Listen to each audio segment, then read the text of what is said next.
जय साई राम एवरीवन। अम्मा जी और बाबा की जो आगे की अनुभूति है वो 3 से 4 दिनों के बाद चैनल पर डाल दी जाएगी। थोड़ी लंबी रिकॉर्डिंग हो जाने के कारण थोड़ा समय लग रहा है, उसे एडिट करके डाल दिया जाएगा। अब चलिए शुरू करते हैं इन भक्त का अनुभव। तो ये जो डिवोटी है, इन्होंने एक बहुत ही साधारण मध्यम वर्गीय परिवार से ताल्लुक़ रखती हैं। तो फिर ऐसा था कि जब तक स्कूलिंग हो रही थी तब तक तो ठीक है, सब कुछ चल रहा था जैसे होगा वैसे। पर जब एग्ज़ाम्स देने की बारी आई तो बहुत जगह पर इनका सिलेक्शन नहीं हुआ और उसके बाद जाकर कहीं कहीं पर इनका सिलेक्शन होना शुरू हो गया, जिसके बाद इनका एडमिशन एक कॉलेज में करवा दिया गया। अब कॉलेज में एडमिशन तो हो गया।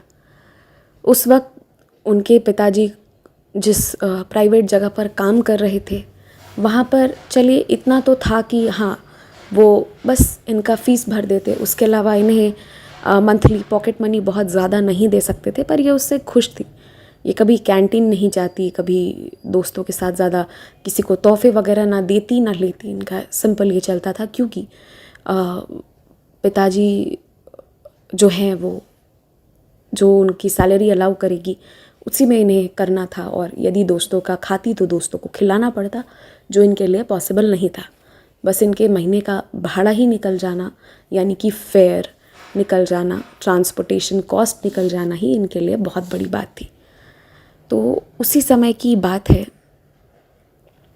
कि इनके लाइफ में बाबा का आगमन हुआ। बाबा का आगमन ऐसा हुआ कि जिस मंदिर जाती थी उसी मंदिर में बाबा भी रहते थे। तो प्रतिदिन बाबा को हाथ जोड़कर प्रणाम करना, इस तरह से बाबा का आगमन खुद ब खुद इनकी लाइफ में हो गया। एक बार की बात है, रात हो चली थी, मतलब 7:30-8 बजने को आए थे। तो ये जहाँ पर रहती है ना, वहाँ पर 7:38 को रात मानते हैं। और आप ऐसे भी देखेंगे इंडियन कल्चर में तो लोग बहुत रात में निकलना कंफर्टेबल महसूस नहीं करते हैं, है ना। 7-8 बजे के बाद हर किसी को लगता है कि हम घर चले जाएं। तो उस दिन रात काफ़ी हो गई थी और इन्हें कोई रिक्शा तब नहीं मिल रहा था। ये परेशान हो रही थी कि उस दिन घर कैसे जाऊं, स्कूटी लेकर गई भी नहीं थी, क्योंकि जो इनका वो एरिया है तकरीबन 2.5-3 किलोमीटर तक थोड़ा शांत है। कुछ दोस्त तो आसपास जो हॉस्टल में रहते थे वो वहीं जा रहे थे। ये उस वक्त कहीं ना कहीं अकेले रह गई थी। तो वैसे ही बाबा के और जो शिव जी का मंदिर है उसको प्रणाम करके इन्होंने सोचा कि ठीक है, 3 किलोमीटर चलना है, चल लेती हूँ, फिर आगे जाके तो फिर रोड है तो वहाँ मिल ही जाएगा कुछ ना कुछ। तो ऐसा ही सोच कर, पर मन में डर भी लग रहा था, अंधेरा होने चला आया था। तो लग रहा था कभी कि किसी दोस्त से रिक्वेस्ट करके आज हॉस्टल में रुक जाऊँ या चली जाऊँ। तो इन्हीं ख्यालों में जब तक वो व्यस्त थी कि क्या करूँ क्या ना करूँ, तो दूर से एक ऑटो आती है। वो ऑटो भी ई रिक्शा जिसे कहते हैं ना, वो आती है, जिसे बहुत लोग टोटो भी कहते हैं। बैटरी पर चलने वाली जो गाड़ी होती है, बहुत हल्की होती है, वो इन्हें एक दूर से आती हुई दिखी। तो इनके जान में जाना है कि ठीक है चलो उस पर बैठकर चली जाऊंगी। तो जैसे ही इन्होंने रोका और स्टेप इन करने वाली थी, तभी मंदिर के अंदर से कहाँ से निकल कर आए ये तो इन्हें नहीं पता, पर एक बहुत बुजुर्ग से प्रतीत होने वाले कोई आए। और सबसे बड़ी बात है कि वो मंदिर से निकल कर आए, चप्पल पहने हुए आए और इनके हाथों में साई सच्चरित जी पकड़ा दी। कहा कि ये लो, इसे पढ़ना, तुम अक्सर मंदिर आती हो ना, इसे रख लो, इसे पढ़ना। तो इन्होंने हड़बड़ी में ले ली, प्रणाम किया, इन्हें इससे ज़्यादा कुछ ध्यान नहीं गया उन पर, और ये बैठकर चली गई। तो ये घर तो आ गई, पर घर आना इन्हें कम पसंद था।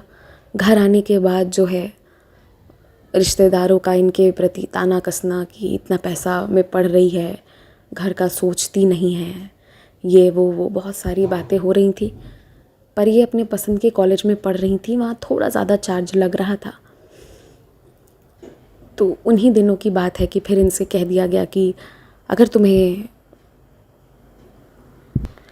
ज़रा भी परिवार का कद्र है तो तुम मतलब या तो ड्रॉप आउट कर लो या कुछ भी करो, ऐसे ऐसे बातें कहते थे। लेकिन ये अभी तक इन सारी चीज़ों को इग्नोर कर रही थी। पर हद तो तब हो जाती है जब इन्हें मालूम पड़ता है कि इनके फादर की नौकरी जो है वो दांव पर लगी हुई है। हो सकता है वो रहे, हो सकता है वो ना रहे, और अगर नहीं रहेगी तो फीस का पेमेंट कैसे होगा, जिससे कि ये बहुत ज़्यादा डर जाती है। तो समाज के ताने से, प्लस समाज नहीं, परिवार के कुछ लोगों के ताने से, कुछ करीबी लोग जब ताना देते हैं तो बहुत बुरा लगता है उससे, और अपने घर पर नौकरी नहीं मिलेगी इस चीज़ के डर से इनके माइंड में बस एक बार ख्याल आया कि मैं गलत कदम उठा लेती हूँ, खुद को ख़त्म कर लेती हूँ, खुद को सैक्रिफाइस करने का इन्होंने सोचा। तो जैसे ही इन्होंने सोचा, इनके टेबल पर जो छोटी सी साईं बाबा की फ्रेम लगी हुई थी वो सामने की तरफ गिर गई। ये डर गई उस वक्त कि उस मोमेंट पे क्या हुआ। नॉर्मल टेबल है, कुछ भी नहीं है, कोई चूहा छिपकली कुछ नहीं है, नॉर्मली बाबा की फ़ोटो है, वो एकदम से सामने गिर कैसे गई। फ़ोटो गिरी किस पर? जाकर उसी साईं सच्चरित्र पर जो ये इन्हें वहाँ मिला था, ये ला के टेबल पर रख दी थी। अभी तक इन्हें कोई फ़र्क नहीं पड़ रहा था कि वो क्या है क्या नहीं है। लेकिन उसके बाद वहाँ से लीला होनी शुरू होती है। उसके बाद उन्होंने उस साईं सच्चरित्र को उठाया। उस दिन वो पढ़ना शुरू की रात में बैठकर। दिमाग वैसे ही बहुत ख़राब था कि क्या होगा क्या नहीं पता नहीं, तो उस दिन वो पूरी रात पढ़ना शुरू कर दी। पढ़ते पढ़ते 1-2 दिन उन्हें लगा और उनकी साईं सच्चरित्र की रीडिंग ख़त्म हो गई। मॉर्निंग में कॉलेज गई, आई, फिर बैठकर उसे पढ़ना शुरू किया। तो 2 से 3 दिनों में उन्होंने उस पूरी साईं सच्चरित्र पारायण को पूरा कर दिया जाने अनजाने। जिसके बाद उन्हें सप्ताह पारायण के बारे में भी मालूम होना शुरू हुआ। उस दिन के बाद उन्हें उस साईं सच्चरित्र को पढ़कर ऐसा लगा ना कि बाबा उनसे कुछ बातें कर रहे हैं, हर सवाल का जवाब मिलना शुरू हो गया। और उसके बाद उन्होंने हद कर दी। हर दिन कॉलेज से आने के बाद और सुबह कॉलेज जाने के पहले कुछ पढ़े बिना सिर्फ साईं सच्चरित्र पढ़ती गई, और तकरीबन 1 महीना तक ऐसा होता गया। पढ़ती गई। और इस 1 महीने के दौरान वही चीज़ होती गई कि जॉब जा रही है और जॉब चली भी जाती है। लेकिन इनका ना एक पागलपन हो गया था, एक विश्वास हो गया था, और इन्होंने नहीं छोड़ा। ये इतनी बार पढ़ती गई, जाने एक दिन में बैठकर 10-10, 15-15 अध्याय भी पढ़ लेती, और तकरीबन 1.5-2 महीने तक ये उसे पढ़ती गई। और तब इन्हें कोई सुध ही नहीं था, बाबा ये और इनका कॉलेज, इसके अलावा इन्हें कुछ नज़र नहीं आता, कोई नज़र नहीं आता। इस दौरान इनकी बाबा की अनेक अनुभूतियाँ हुई, अनेक स्वप्न दर्शन इन्हें मिलते गए। लेकिन जो ये लास्ट सप्ताह पारायण कर रही थी उस समय, मतलब इन्होंने सोचा नहीं था कि वो लास्ट होगा, ये तो बस किए जा रही थी। तो कभी कभी तो ऐसा होता था कि 1 सप्ताह में 2 बार पारायण हो जाता था। तो ये सपने में क्या देखती है ना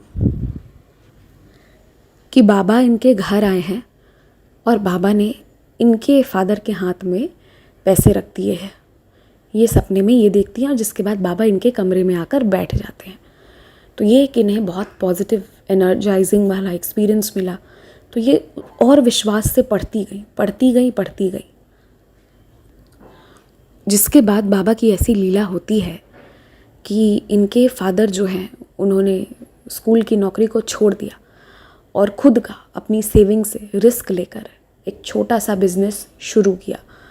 वही राशन वाला बिज़नेस उन्होंने शुरू किया, और बाबा की ऐसी लीला हुई कि वो उस एरिया में सबसे अच्छे सेलर बन गए। तो ये सब इनकी साईं सच्चरित्र पारायण के दौरान हुआ, और उन 2-2.5 महीनों के बाद इनकी दुकान खुल गई। जिस दिन खुली है, इनॉग्रेशन भी कह सकते हैं कि कस्टमर के लाइन से ही शुरू हुआ, और जो 2-2.5 महीने नहीं भी कमाए या पहले इतने सालों में जो अर्निंग नहीं हुई, उससे ज़्यादा अर्निंग होनी शुरू हो गई। और फिर कोई कभी इन्हें इसके लिए बोला नहीं कि तुम महंगे कॉलेज में पढ़ रही हो या फ़ीस कैसे पूरा होगा। जहाँ इन्हें जाने आने ट्रांसपोर्टेशन फेयर नहीं मिलता था, वहाँ कैंटीन का चार्ज भी इन्हें मिलना शुरू हो गया। बहुत से बुक्स ये नहीं खरीद सकती थी, सब इन्हें मिलनी शुरू हो गई। तो ये इनकी कहानी थी कि कैसे साई सचरित्र के पारायण ने इनके घर के सब कुछ को बदल दिया, और अच्छी जॉब भी कर रही हैं, आगे मेहनत भी कर रही हैं, और भी कुछ करने का सोचा है। सब होगा धीरे धीरे, but this is the power of Sai Satcharitra पारायण। जय साई राम।